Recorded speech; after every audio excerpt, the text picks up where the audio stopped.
தன் அன்பால் வசியம் கொள்ளக்கூடிய கடகராசி நேர்களை பொறுத்த வரைக்கும் உங்கள் ராசிக்கு 9ஆம் இடத்துல சனி பகவான் இருக்கார். அதனால் இந்த கடகராசியை பொறுத்த வரைக்கும் தொழில் மாற்றம் இடமாற்றம்லாம் உண்டு. அதாவது வேலைக்கு போயிட்டுருக்கிறவங்களாம் சொந்தமாக தொழில் செய்யணும், கடன் வசதி இல்லை, பண வசதிகள் இல்லை, யாரும் உதவி செய்யலை அப்படின்லாம் இருப்பாங்க. அவங்களுக்கெல்லாம் உறவுகள் மூலமாக நண்பர்கள் மூலமாக நிறைய வாய்ப்புகள் தேடி அமைச்சு கொடுக்கும். குறிப்பாக விவசாயத்தில் இருப்பவர்களுக்கு நிறைய சலுகைகள் ஏற்படுத்தி கொடுக்கும். பூர்வீக சொத்தில் பிரச்சனை இருக்குன்னா தீர்த்து வைக்கக்கூடிய அமைப்பு உண்டு. நீண்ட நாட்களாக பங்காளி சண்டை, சொந்த பந்தங்கள் பிரிவினைகள் இதெல்லாம் இருந்ததுன்னா அது நெருங்கி வரக்கூடியது.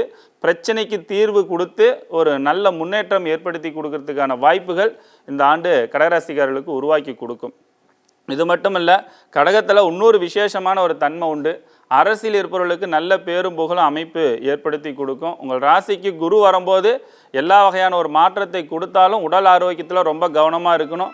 குறிப்பாக சொல்லப்போனால் இந்த ஆண்டில் பொறுத்தவரை கால்வழி பிரச்சனைகள், அதேமாரி ஜாமீன், டாக்குமெண்ட்டு இதன் மூலமாக நிறைய சிக்கல் பிரச்சனை வர்றதுக்கு வாய்ப்பு இருக்குது. அதில் கொஞ்சம் கவனமாக இருந்துக்கிறது ரொம்ப நல்லது. இந்த ஆண்டு அம்பாள் வழிபாடு பல வகையில் மாற்றத்தை ஏற்படுத்தி கொடுக்கும்.